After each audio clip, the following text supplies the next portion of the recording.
Kita mau belajar tentang halal haram dunia pertanian, terutama berkaitan dengan transaksi jual beli hasil, atau yang kedua adalah berkaitan dengan transaksi permodalan terkait aktivitas pertanian. Semoga Allah Subhanahu wa taala mudahkan.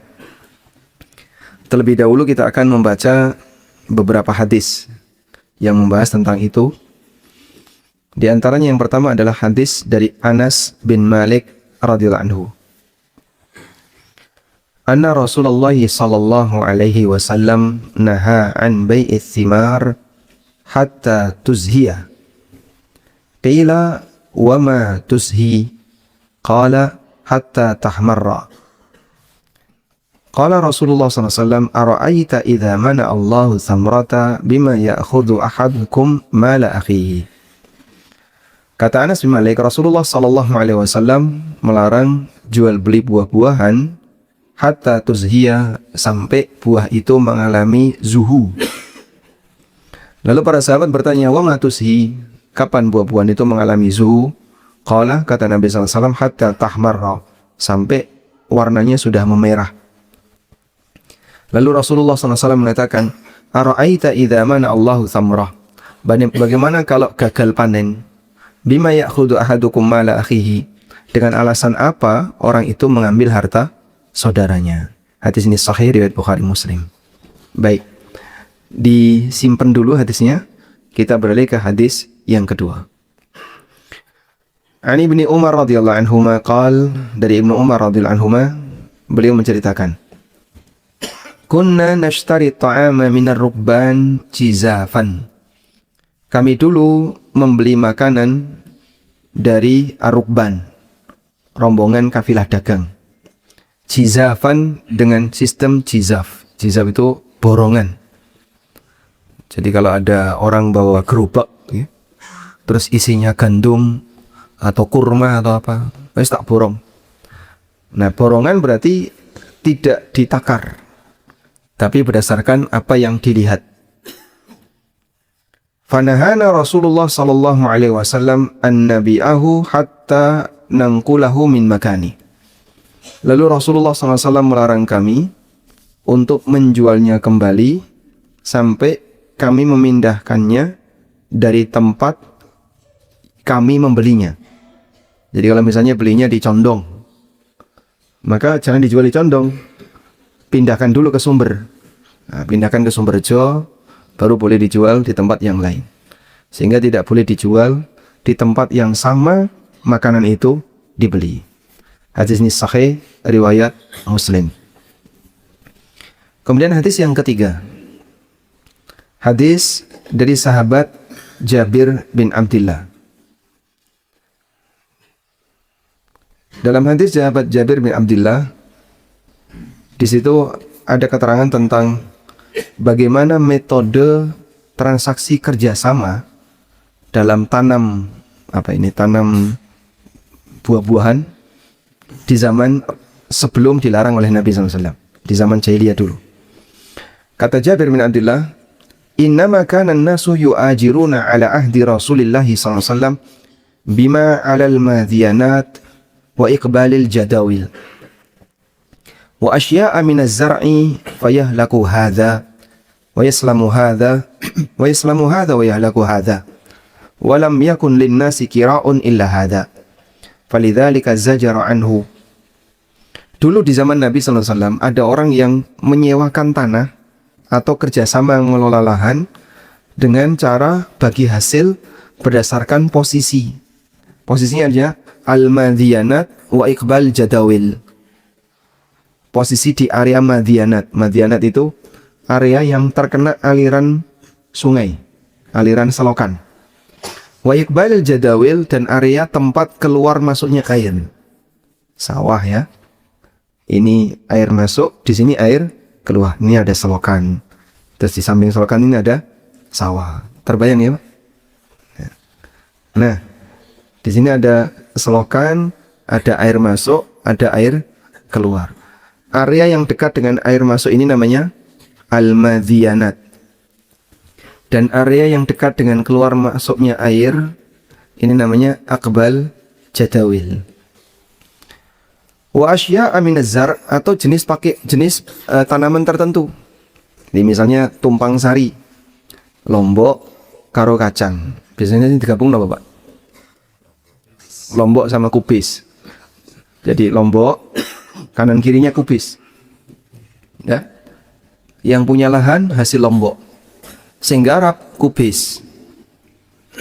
Lalu yang terjadi apa? Kadang yang satu berhasil panen, yang satu gagal. Atau sebaliknya. Sehingga tadi yang punya lahan, aku minta dibayar untuk tanaman di daerah Madianat. Bagian belakang punya kamu. Jaraknya 5 meter, ini punya saya. Kemudian ke sana setelah 5 meter punya kamu. Kadang yang depan berhasil, yang belakang gagal. Atau sebaliknya, yang depan gagal, yang belakang berhasil. Tanam lombok sama kubis. Lomboknya berhasil, kubisnya gagal. Kubisnya berhasil, lomboknya gagal. Walam yakun linnasi kira'un illa hadha.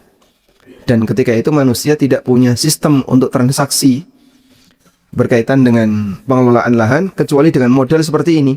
Walidzalika zajara anhu, karena itu dilarang oleh Nabi sallallahu alaihi wasallam. Baik.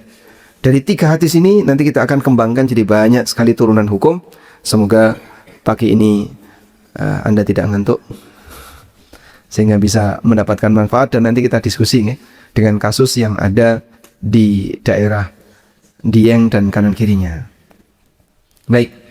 Jamaah yang dimuliakan Allah Subhanahu wa taala, kita tahu bahasanya Islam ini agama yang sempurna, dan sempurnanya agama ini mengatur segala aspek kehidupan manusia, termasuk bagaimana cara orang bermuamalah, bagaimana cara jual beli yang benar, bagaimana cara transaksi yang benar. Pertanyaannya, Anda lebih senang diatur atau tidak diatur?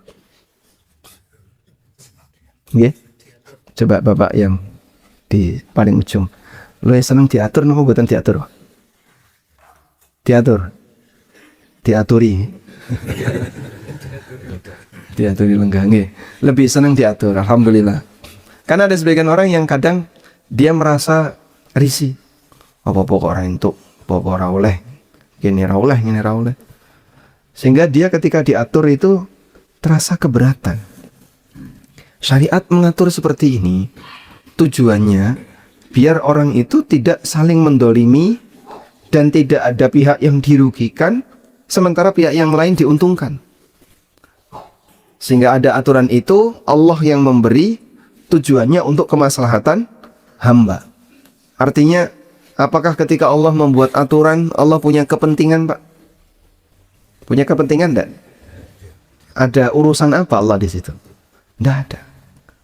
Sehingga saat Allah menetapkan aturan, kita mau taat ataupun tidak taat, semua manfaatnya kembali kepada diri kita. Madorotnya juga kembali kepada diri kita. Makanya Bapak Ibu, tidak boleh kita ini ketika beribadah terus merasa bahasanya, nek aku ini rajin sholat, rajin tahajud, kuasa Allah bertambah. Subhanallah. Allah tetap maha kuasa, walaupun hamba sedunia ini semuanya durhaka. Dalam sebuah hadis qudsi, Allah Ta'ala berfirman, Ya ibadi, law anna awwalakum wa akhirakum, wa insakum wa jinnakum, kanu ala atqa qalbi rajulin wahidin minkum. Wahai para hambaku, andaikan makhluk yang pertama sampai yang terakhir, jin dan manusia, mereka menjadi makhluk yang paling bertakwa di antara kalian, paling bertakwa hatinya, ma zada dzalika fi mulki syai'a, sepeser pun itu tidak menambah kerajaanku.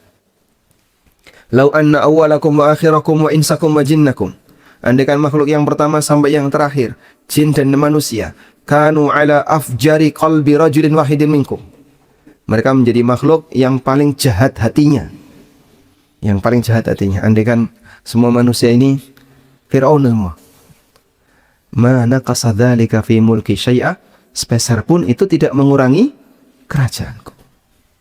Sehingga kerajaan Allah tetap jaya, tidak bertambah dan tidak berkurang apapun yang dilakukan oleh hamba.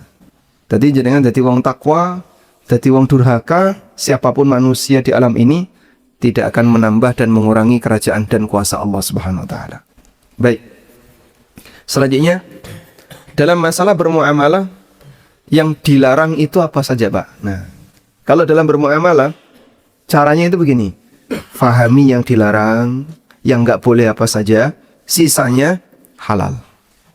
Karena kaidahnya hukum asal muamalah adalah mubah kecuali yang dilarang.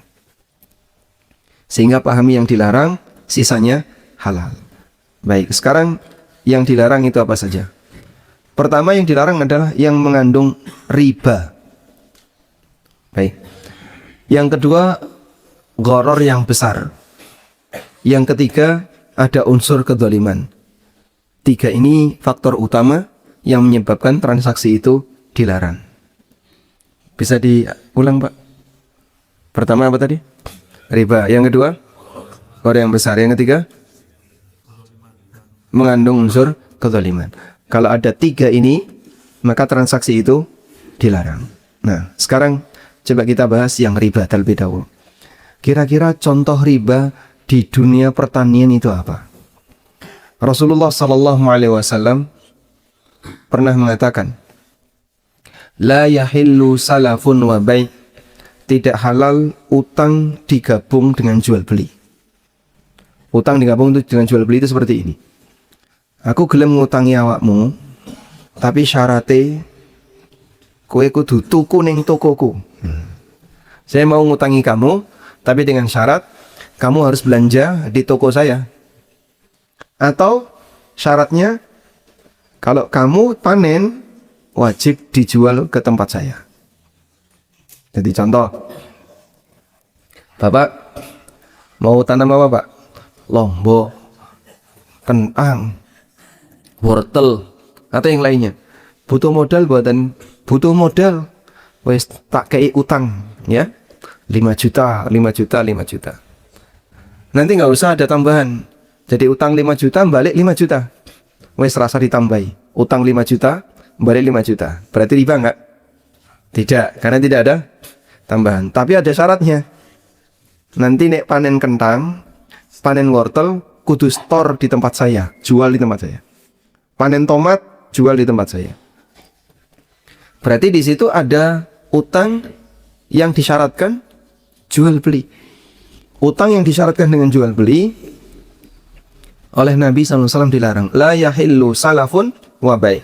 Tidak halal utang digabung dengan jual beli. Karena kalau utang digabung dengan jual beli, ini kata para ulama, dzari'atun ila riba. Dzari'atun ila riba.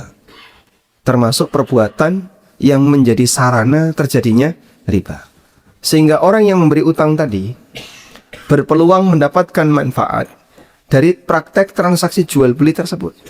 Sehingga dia bisa mendapatkan komoditas, dapat barang tanpa sulit untuk mencarinya. Sebab para petani-petani itu sudah diutangi semua. Dan ini banyak, Pak. Di daerah pertanian ada, di daerah pantai juga banyak, di kampung saya, ya. Para nelayan-nelayan itu diutangi karo daukeh, toke, ya. Sama toke-toke kasih utang 10 juta, 15 juta, sekian belas juta. Nah, kemudian dia nanti ketika melaut dapat hasil tangkapan ikan, kepiting dan seterusnya dijual ke toke ini. Ketahuan dijual ke tempat yang lain, wah, bisa dideplok. Nggak boleh, ya. Karena aturan mereka wajib dijual di tempat orang ini. Nah, praktek ini dilarang oleh Nabi Sallallahu Alaihi Wasallam. La yahillu salafun wa bai'. Nggih. Pun kerendengan nggih, Pak. Masya Allah. Kene kono kayak ngono iki. Boleh nggak kayak gitu? Ini nggak boleh, ya. Tidak halal utang digabung dengan jual beli. Mungkin ada sebagian orang yang melakukan pelanggaran seperti ini. Nah, terus gimana, Pak? Ya, diluruskan, nggak boleh. Lalu solusinya seperti apa agar diperbolehkan? Solusinya dilakukan akad kerjasama modal. Misalnya tanam kentang butuh modal pinten biasanya, Pak, untuk 1 hektar? Hah? 180 juta. Baik. tak modali 180 juta. Sampai yang nandur kentang. Nah, nanti hasilnya silakan dijual kemana terserah. Boleh cari pasar yang lebih mahal, cari pembeli yang lebih mahal. Nah, ketika ada hasil profit, terus dibagi. Pemodalnya dapat berapa, petaninya dapat berapa. Praktek ini boleh. Tapi harus dalam perhitungan total. Sehingga tidak boleh misalnya kentang itu biasanya dipanen berapa musim? Sekali. Per bulan. Dipanen nanti muncul lagi. Per 4 bulan sekali. Panennya sekali. Panen sekali. Sehingga misalnya tidak boleh kayak tadi. Pak, kita bagi saja. Untuk kentang area ini Pak ya. Ini 1 hektar ya. Yang 5.000 meter dari titik ini ke kiri punya jenengan. Yang 5.000 meter dari titik ini ke kanan punya saya. Ini tidak boleh. Jadi tidak boleh digaris. Kotak ini punya saya, petak ini punya kamu. Ini seperti yang tadi diisyaratkan Nabi SAW. Ada kerjasama di madhianat, akbalul jadawil, atau hasil panen tertentu. Seperti ini tidak boleh. Misalnya ya, kubis sama lombok, modalnya pinter. Kubis kali lombok ini modal pinter. 100 ada? Nggak sampai. 1 hektar. Sak petak itu biasanya berapa meter? 1 kotak itu berapa meter? Angel, ngitungnya raka gimana? Jadi misalnya ya, ada orang tanam lombok sama kubis, wes kita kasih modal 50 juta. Terus kesepakatannya, Bapak lombok, saya kubis. Boleh? Tidak boleh. Kenapa tidak boleh? Karena tadi Nabi SAW melarang, dan alasannya adalah adanya goror, ketidakjelasan. Bisa jadi lombok yang berhasil, kubis gagal. Bisa jadi kubis yang berhasil, lomboknya gagal. Contoh seperti ini termasuk juga dalam binatang. Jadi misalnya saya nitip sapi ke tempat orang, sapi betina. Nah, terus kesepakatannya, engkau nek mana, anak pertama punya saya, anak kedua punya kamu. Boleh enggak? Kenapa enggak boleh? Goror tadi. Jadi setelah anak pertama lahir, ada nggak jaminan punya anak yang kedua? Nggak ada.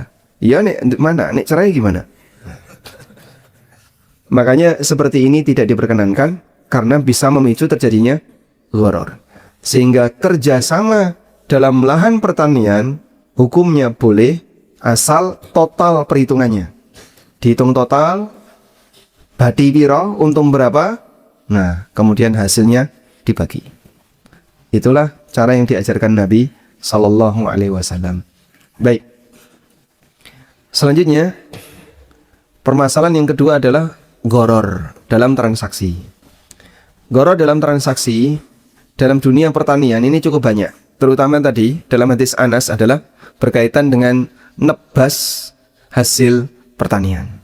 Boleh nggak nebas hasil pertanian? Modal nebas kalau kelihatan dan sudah jelas boleh. Saya ulangi ya, sambil catat ya. Transaksi dengan metode nebas, borongan,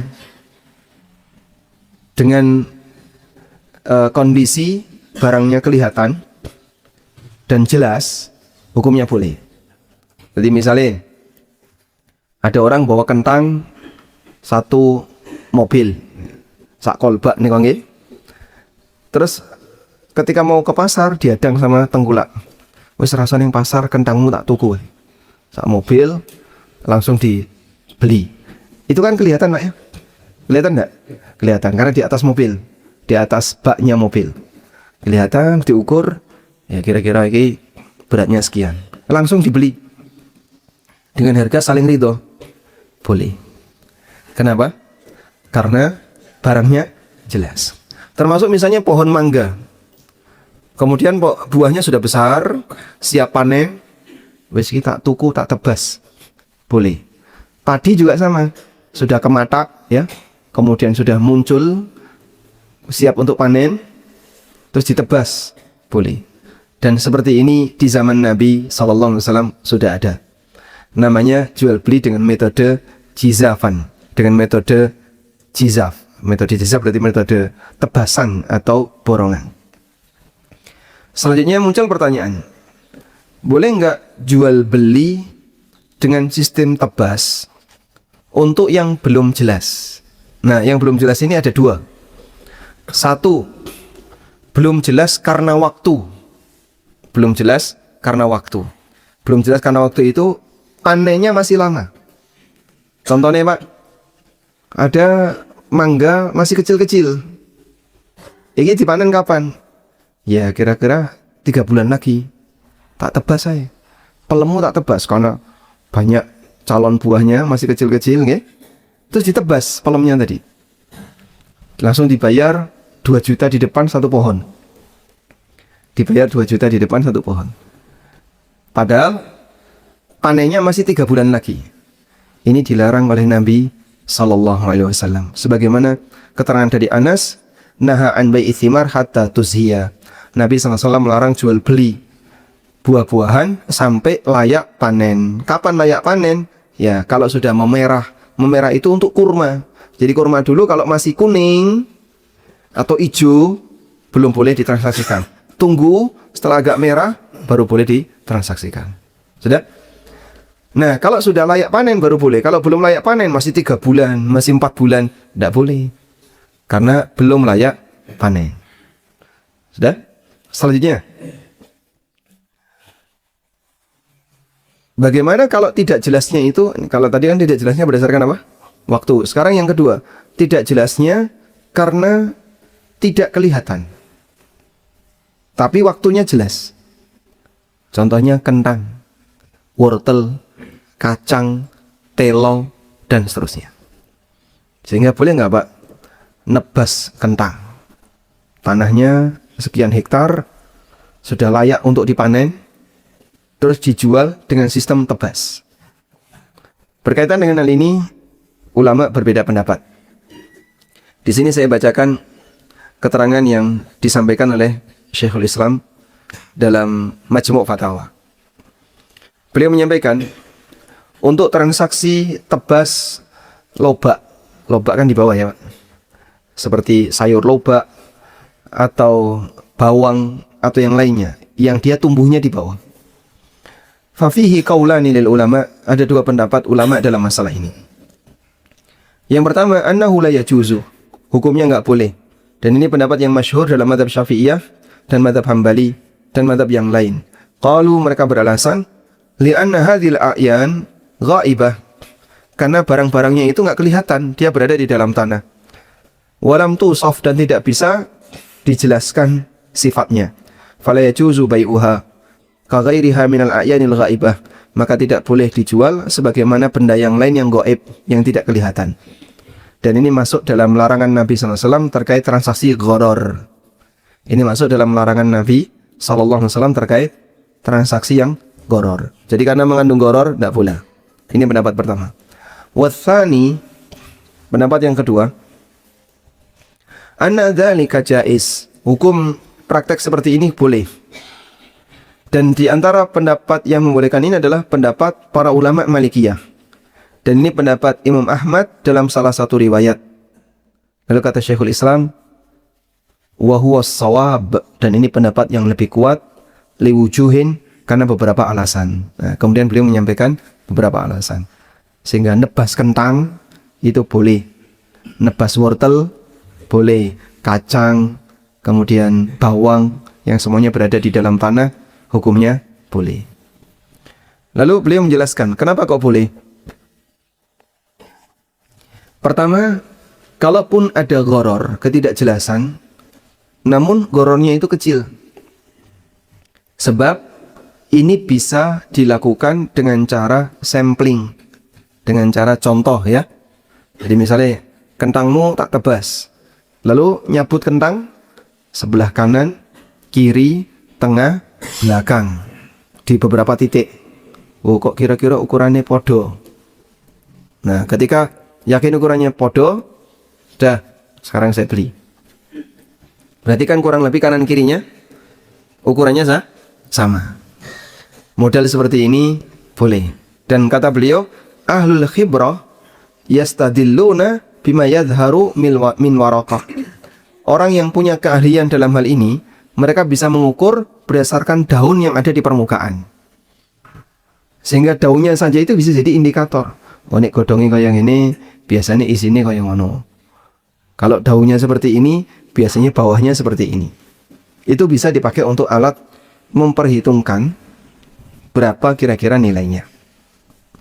Kemudian alasan yang kedua, bukan syarat dalam transaksi orang itu harus tahu detail semuanya. Bukan syarat dalam transaksi orang itu harus tahu detail semuanya.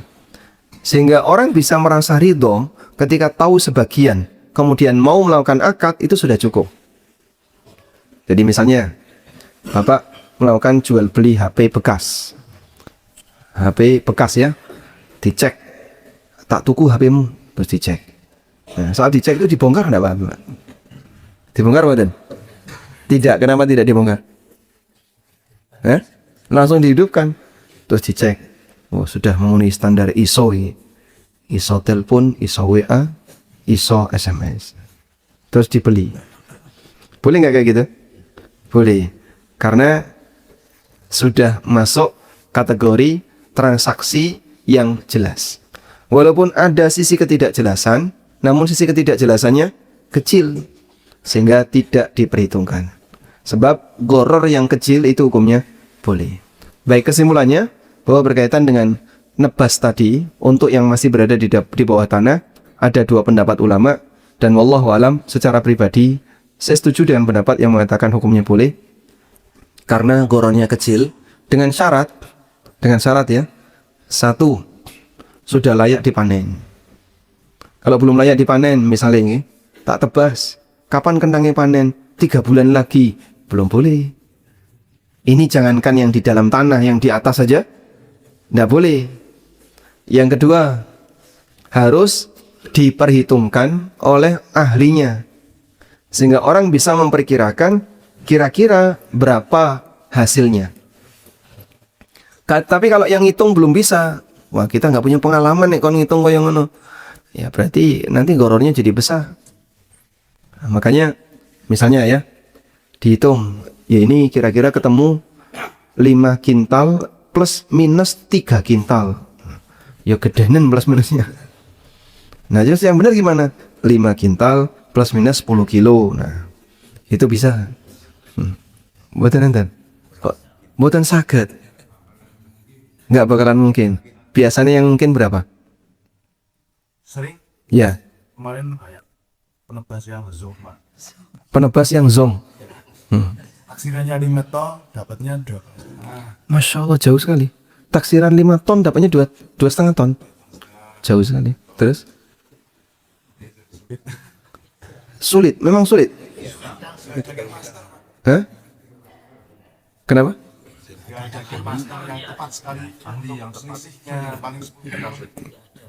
Gear master. Istilahnya apa? Yang nggak ada yang master seperti itu. Jadi kalau untuk mencari ahli, kalau tidak akan berapa jumlah, betari sih nggak bisa. Apalagi berapa kali akan membeli, nggak mungkin bisa. Jadi toleransi untuk jadi satu borongnya besar kali sudah. Biasanya satu, bahkan pedagang ini enggak. Kalau tuh dia tahu dari awal perkebunnya subur, ya, dia akan mengambil yang paling rendah. Ya. Yang kedua, di harga. Kalaupun hari ini misalkan wortel yang kanci maka usah. Sekarang sebagian cat banyak yang membagikan wortel. Ya. Wortel ini sama karena di dalam tanah dan untuk adinya gak ada ya. Hanya perkiraan saja dan namanya antara orang saja. Apakah seperti ini masuk kepada kehalalannya? Dan biasanya di harga yang biasa misalkan lugas, banyak pedagang itu ngejar ketika mau ramai, dia udah tahu prediksi ini sekian bulan lagi mau ramai, dia akan nebas. Kemudian mungkin saat ini kita jadi pasaran 5.000, 6.000, nanti ketika panen bisa saja udah capai 10.000. Ini pengalaman yang terjadi kemarin. Kata memang di situ sekalipun ada beberapa yang kedua boleh, tetapi terjadi orangnya masih Ya. Baik, masya Allah. Kalau seperti itu berarti tidak memenuhi syarat ya. Pertama, di sini tidak ada yang ahli, master dalam bidang menebas ya, atau memperkirakan berapa nilainya. Sehingga Petani ini pun tidak bisa. Petani aja tidak bisa, padahal sudah bersinggungan dengan kentang bertahun-tahun. Yang kedua, pembeli juga nggak bisa ya, tidak bisa. Dan seringnya melesetnya jauh. Plus minusnya sampai berapa persen? 50%? Ya di 20%. 20%, terlalu gede. Jadi kalau tadi 5 ton, metune cuma 2,5 kan berarti 50% tuh. Jauh sekali itu. Itu kalau jauh Ustaz. Jadi kalaupun kan kadang petani kadang nggak dibulus, jadi tanimu kadang nggak hijau. Ditebaskan ketika tanaman rusak misalkan ya. Kok cuma ya pasca. Oh itu. Tapi kadang yang bagus udah jadi panen ini kan. Ada pedagang yang mungkin 5 ton pas panen bisa sampai 6 ton bisa lebih. Masya Allah. Itu jauh Ustaz. Masya Allah.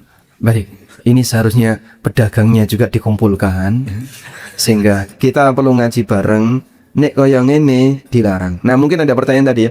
Bagaimana kalau saling ridho? Yang penting kan antarodin. Antarodin kalau yang haram tetap nggak boleh. Riba itu juga antarodin gitu. Sehingga transaksi riba itu antarodin, goror itu antarodin, judi juga bisa saja antarodin. Tapi tetap dilarang. Maka ketika ya sudahlah sama-sama saling ridho. Selisihnya jauh sekali. Nebasnya 5 ton, metune 2,5 ton. Antarodin dari mana? Ngomongnya sih saling ridho. Dongkol nggak Pak? Iya, monggo. Mungkin di tonasenya benar berbeda. Iya. Harga kakaknya tetap jauh. Kan beri opis pengalaman yang lalu nebas ketika harga bariku di tadi sudah usah dibahas, tapi ketika udah masuk masanya harga panen tinggal berapa itu dibebaskan. Oke, tapi tiba-tiba kelutuan harga luar biasa. Dari harga 5.000 tiba-tiba jatuh di harga 2.000. Pedagang akan kehilangan 50%. Pembahasan 100 juta bisa dapatnya aja 40 juta atau 50 juta. Sekalipun antara baik bagi barisan. Ya. Baik. Kalau ada orang yang kita lihat dulu objek ya. Misalnya kubis kan kelihatan nih. Kalau kubis prediksinya bisa lebih tepat. Bisa. Sulit juga. Awas yang ketok wae ra iso. Sing ra ketok. Masya Allah. Jadi mungkin kalau pas nebas kubis nganggo drone. Kalau yang itu ya pegawai itu ya prediksinya lagi mendekati. Lagi mendekati. Nah, Kan tadi kalau yang dikayakan masalah harga. Harga biasanya harga borong pedagang pertama itu tinggi di harga 5.000 lah. Harga 100 juta misalnya. Terus jual di pasar 5 hari berikutnya atau berapa hari berikutnya itu turun harga. Fluktuasinya itu bisa naik sekali 50%. Itu apa yang seperti itu diperbolehkan atau enggak? Siap. Oke. Jadi begini. Di sini kan ada 3 pihak ya. Pedagang dengan petani. Pedagang dengan pembeli, dengan pasar. Oke. Kita fokus dulu pedagang dengan petani. Jadi sekarang pembahasannya nebas kubis itu boleh enggak? Kalau kubis itu kelihatan dan prediksinya tepat. Belum menyentuh masalah harga dulu ya. Sehingga karena prediksinya tepat, kelihatan ya ditebas harga 5.000. Berarti transaksi 100 juta dengan kubis sekian, ini kan transaksi goror atau tidak? Goror atau tidak? Tidak, karena sudah jelas. Barangnya jelas, harganya jelas, tidak ada goror. Sudah? Selanjutnya barang ini sudah jadi milik pedagang. Nah, masalah nanti ternyata kok harganya turun atau harga naik, ini tidak mempengaruhi kehalalan akad pertama. Ini sama saja sih misalnya Pak, saya kulak misalnya kulak beras atau saya kulak lombok. Ketika saya beli lombok, harganya 10.000. Nah, setelah saya beli, tak bawa ke Jakarta. Sampai Jakarta harganya 8.000. Saya rugi dong. Rugi, itu resiko saya.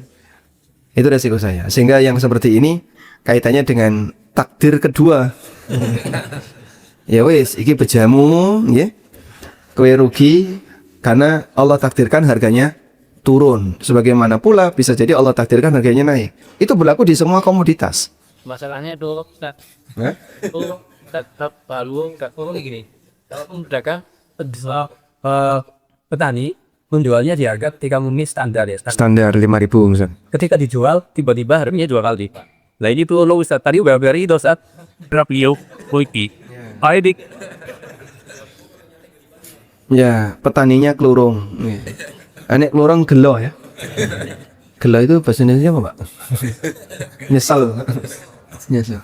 Ya, kalau masalah nyesel ini di luar kemampuan orang. Dan siapapun terkadang ketika berdagang berpotensi untuk menyesal. Sebagaimana berdagang juga bisa berpotensi untuk gembira.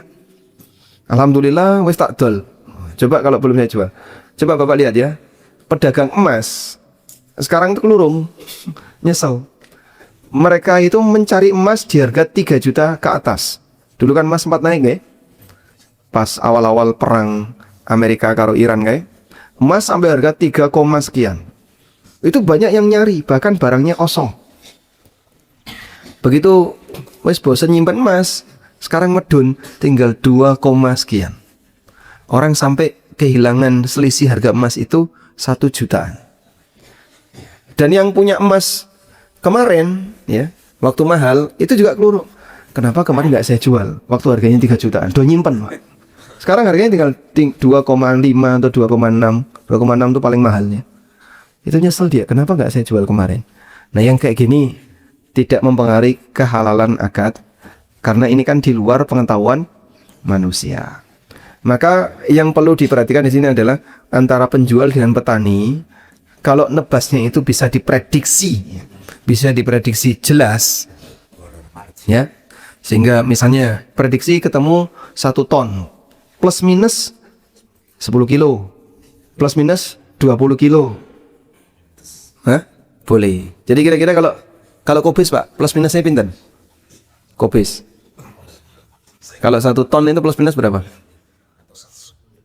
Mendekati. Ya, kalau mendekati misalnya kubis plus minus 5%. Berarti goronnya kecil. Wes tak bayar sak mini. Nah, masalah ada perubahan harga setelah dia beli, baik naik maupun turun, ini di luar kemampuan manusia. Ya, kalau sudah jadi milik orang lain ya kamu jangan nyesel gitu ya. Ada kecil itu berapa? Kalau kerasnya itu berapa? Kintal itu berapa kintal? Standar goror besar dan kecil itu berapa? Dikembalikan kepada urf. Jadi ini tidak ada standar angka yang diberikan oleh Nabi SAW, tapi secara urf berapa? Sehingga misalnya gorornya 50%, besar atau kecil? Besar, Pak. 30%, besar. Kecil itu ya kira-kira di bawah 10%. Sehingga kalau masih di bawah 10%, kecil. Ini dikembalikan kepada uruf. Nih. Ada lagi? Enggak. Ustaz, prinsipnya menjual barang pertanian yang ada di dalam tanah yang berhiat ya. Ya, menjual. Petani dalam kondisi terdesak, umpamanya Butuh duit. tanaman kentang itu nak sempat dia baru 2 bulan, ada masalahnya perlu diselesaikan dari buah, tanamannya hanya 1. Kemudian dia jual, Setengah umur dia jual. lihat kan bukunya, ini bibitnya, ini obatnya, ini pupuknya. Oh, dicatat ingatannya. Ya, tani catat Masya Allah. harus dikasihkan sama Penebas. gorekan atau penggula. Tolong dibayar, karena saya harus membayar. Ya. Baik. Yang pertama apa tadi? Emergency. Kalau ada orang yang butuh duit, padahal usia tanaman baru separuh umur, misalnya 4 bulan baru 2 bulan, ditebas di usia 2 bulan, dan masih 2 bulan lagi. Ini jangankan yang nggak kelihatan, yang kelihatan aja tidak boleh. Sehingga dalam kondisi ini ya tidak boleh dia menjual seperti itu. Nek butuh duit pripun, Pak? Berarti solusinya jangan menjual, solusinya utang. Nggih. Aku utang, kok nek tak apa panen tak bayar. Gitu. Karena ini belum boleh dijual. Jaminannya apa nek utang? Tanduranku jaminannya. Sehingga boleh nggak tanaman jadi jaminan? Nanti kalau aku nggak bisa bayar, ini hasil pertanian saya, kamu boleh ambil. Jaminannya itu.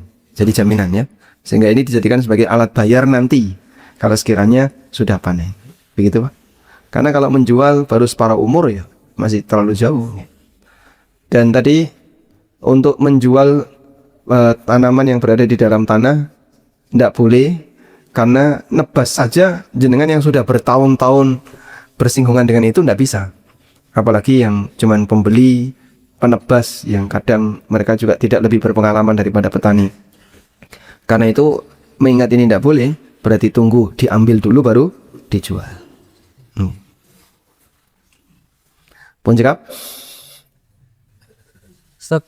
Kalau misalkan sistem diajarkan biasanya tapi atau dicapu dulu baru dijual. Untuk pembelinya nih sebelum baru ditimbang dijual.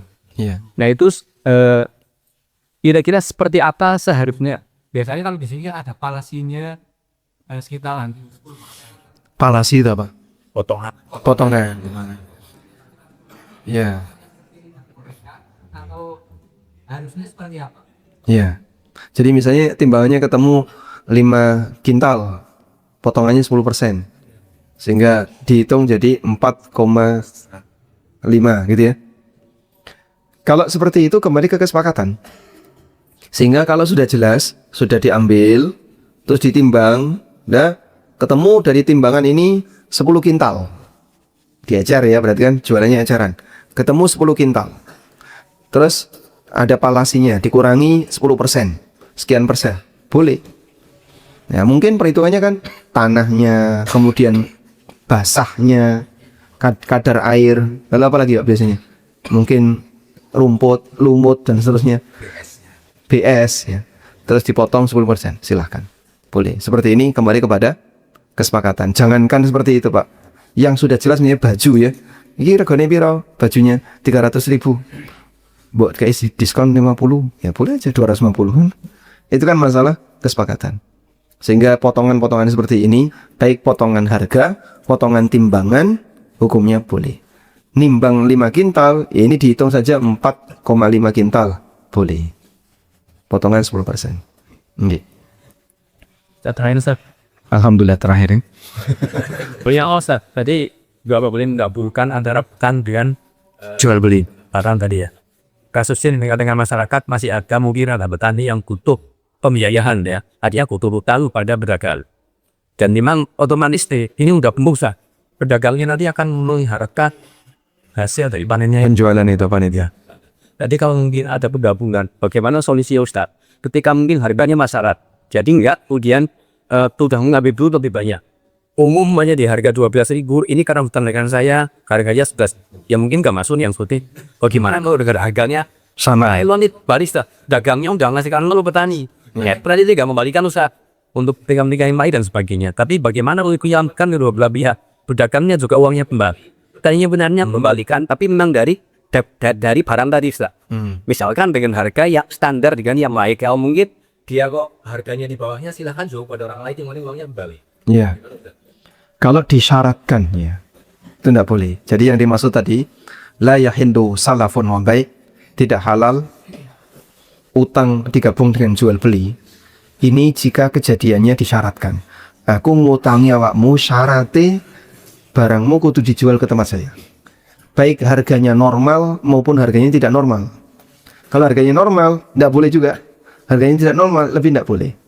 Karena salah satu di antara keuntungan orang yang memberi utang tadi, dia bisa dengan mudah dapat komoditas, dapat barang. Sehingga saya tidak kangelan golek barang. Coro gampangannya, petani aja diutangi. Utang. Dah, sekarang mereka jadi pekerja saya untuk bisa dapat barang. Karena terkadang dapat barang itu susah, Pak ya. Bagi sebagian pedagang, wah aku golek barang. Karena saking banyaknya pedagang rebutan. Maka kadang pedagang kesulitan mencari barang. Untuk mengamankan itu, petaninya yang diutangi. Makanya, kalaupun misalnya harganya normal, misalnya harga pasarnya 12.000, ya dibeli dengan 12.000. Seperti ini tetap melanggar hadis tersebut jika disyaratkan. Tapi kalau tidak disyaratkan, misal ya diutangi, terus nanti bayarnya pripun, ya terserah sampean mau jual kemanapun, monggo. Nek didol ning nggon aku ya rapopo. Rapopo lho ya. Nek sampean dol ning nggon aku ya rapopo. kula baleni meneh nggih. Ini didol ning gondangku ya ora apa-apa. Kebiasaan utang. Nggak pulang. Pulangnya bisa bertahun-tahun lagi, 2 tahun lagi. Ya kalau begitu ya jangan diutangi. Ya intinya kalau disyaratkan tidak boleh. Tapi gini mungkin ya kalau tetap akadnya utang berarti barang itu jadi jaminan. Tanaman itu jadikan jaminan. Sehingga nanti gini, kamu tidak boleh panen sebelum utangmu dibayar. Nek utangmu nek kowe arep panen kudu izin saya. Karena ini jaminan. Jaminan itu kan tidak boleh diambil sebelum utangnya dibayar. Kalau seperti itu boleh. Tapi nanti jualnya bebas, mau dijual kemanapun silahkan. Cuman dia menjadikan barang itu jadi jaminan. Kok petani mau jual ke yang memberi utang ini, silahkan. Itu bisa nggak untuk jadikan jaminan? Sehingga pas mau panen dihadang. Kowe arep panen, utangmu urung dibayar. Ini barang jaminan. Sama seperti ini, Pak. Bapak utang ke saya, menyerahkan motor. Nggih? Terus tak utangi 2 juta, motornya sampean tak bawa. Baik. Terus jenengan mau jual motor ini, berarti harus izin siapa? Izin siapa? Karena izin saya, karena saya yang membawa jaminan ini. Nah, demikian pula tadi, hasil pertanian tadi jadikan jaminan. Jaminannya tanduranmu. Pokoknya engko nek kowe arep ngedol harus izin ke saya. Karena ini jaminan untuk akad utang, itu bisa. Masya Allah. Jadi di sini Bapak sebagai toke, nggih?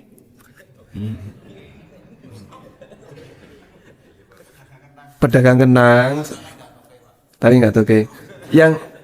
Yang diutangi ada di sini, Pak. Dan jangan sama-sama mendengar. Nah, sama-sama mendengar. Nah, kita sekarang coba membuat kesepakatan bagaimana cara berakad yang benar. Sing ngutangi ngerti, sing diutangi ngerti. Oh, cara sing bener iki kaya ngene. Agar tidak melanggar syariat. Karena kadang orang kok angel to, wis kaya biasane wae. Kaya biasane nek melanggar ya bahaya. Kaya biasanya itu kan aturan masyarakat. Sekarang aturan masyarakat kita ganti kepada aturan yang lebih benar. Agar nanti tidak ada pelanggaran terkait hukum syariat. Dan satu hal yang perlu kita pahami ya, kalau terlalu sering transaksi haram, Allah akan mencabut keberkahan yang ada di masyarakat. Sehingga transaksi ini dicabut keberkahannya. Malah nanti dampaknya kurang bagus. Wallahu a'lam. Nggih. Yang sering di sini kalau sistem kan tadi Ustaz mengutarakan harus mau dijual tuh sudah 4.000. Ya. Nah yang sering di sini tuh masih di posisi itu sudah dijual ke pedagang lain itu Ya itu. Jadi tadi kan syarat dari Nabi SAW jangan dijual sebelum dipindah. Berarti kudu dibedoli sih.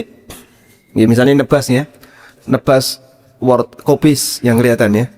Kopis tak tebas. Ketemu 5 kintal. Tak bayar 5 kintal. Dah.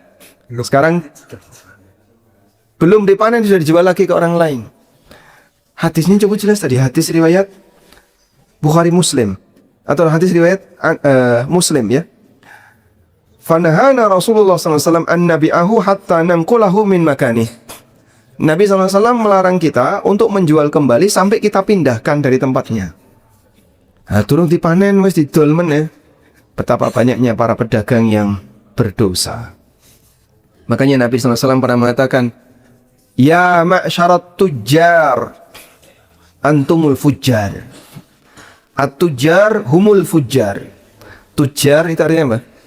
Pedagang. Pedagang itu al-fujjar, orang fajir, tukang maksiat. Karena dia bermaksiat dengan cara apa? Ya, salah tadi. Melanggar hadis Nabi sallallahu alaihi wasallam. kalau yang tadi seperti misalnya simplang atau wortel bisa dipindahkan tidak bisa Yeah. kopis itu kalau ini terus dipotong terus jadinya ya rusak sih. Nah berarti sing mangan kubis nanti di situ. Kan mesti harus dipindah. Maksudnya ketika kalau kentang itu kan kalau dipindah nggak apa Iya. kan terus ya dipindah disimpan tidak masalah. Iya. Tapi kalau kubis kalau sudah dipotong terus dipindah dalam jangka waktu beberapa hari bisa rusak. Ya bisa rusak ya, resiko penebas. Ya enggak boleh. Jadi penebas kan, jadi kubis ini kan tetap nanti harus dipotong kan? Enggak mungkin dibiarkan di situ saja. Lah ya, sehingga misalnya nebasnya hari Jumat, dipotong hari apa? Sabtu, selisih sehari nggih? Selisih sehari. Nah, dari Jumat ke Sabtu sebelum dipotong itu, penebas ini tidak boleh jual ke yang lain. Sehingga penebas ini dipotongi dulu, dah dia jual ke orang lain. Kalau ini kasus Jadi kan pada make tebas baru 1 jam tumpangi kasih. Ya, itu pernah terjadi pada Ibnu Umar ya. Jadi jangankan kubis, di barang di tempat yang lain juga banyak. Baik, saya ceritakan di sini. Bahkan ini masuk kategori riba dalam keterangan Ibnu Abbas. Ibnu Abbas pernah menyampaikan, nahan Nabi sallallahu alaihi wasallam ayyabi at-ta'am hatta yastawfiyah. Nabi sallallahu alaihi wasallam melarang orang untuk menjual kembali makanan sampai dilakukan istifa. Kita tinggalkan kubis, Pak, saya ganti ke beras ya. Jadi di toko ini ada 100 sak beras. 100 sak beras. Saya beli 100 sak tadi. Okay. Tapi yang saya beli tidak 100. Saya beli 50 sak. Saya beli 50, tak bayar. Langsung misalnya 50 sak 50 juta. Langsung tak bayar. Udah? Berarti 50 sak punya siapa? Punya saya, karena saya sudah beli. Langsung saya tawarkan ke Pak Ijo. Jo, akan beli beras 50 sak. Sampean gelem ora? Lah piro? Ya bayarannya 55 juta. Siap, Pak Ijo transfer ke saya 55 juta. Terus saya minta ke toko tadi, tolong antarkan 50 sak ke Pak Ijo. Diantar ke Pak Ijo berasnya tadi. Jadi saya tidak nyentuh, saya tidak menerima beras. Kata Ibnu Abbas ketika ditanya oleh Tawus, walima dzalik, kenapa itu tidak boleh? Kata Ibnu Abbas, dzaka darahim bidarahim wa ta'amu murja. Karena yang terjadi adalah uang ditukar dengan uang, sementara makanannya tertunda.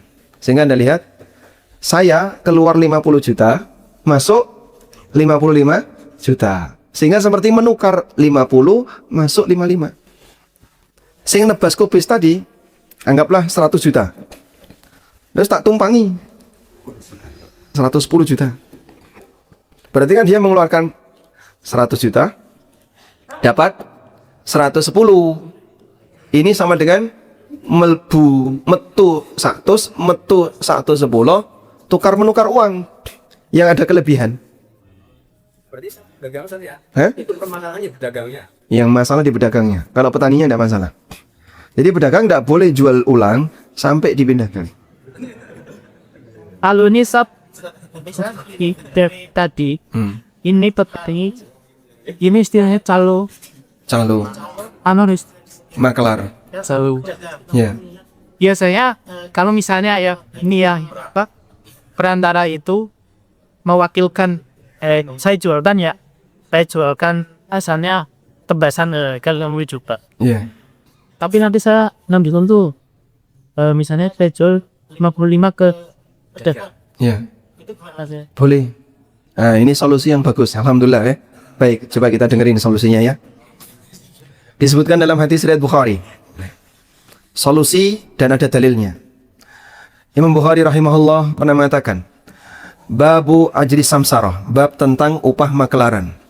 Lalu beliau menyebutkan, Walam yara Ibnu Sirin wa Atha' wa Ibrahim wal Hasan bi ajri simsar ba'san. Menurut Ibnu Sirin, Atha' bin Abi Rabah, Ibrahim An-Nakhai, Hasan Al-Basri, mereka membolehkan upah makelaran.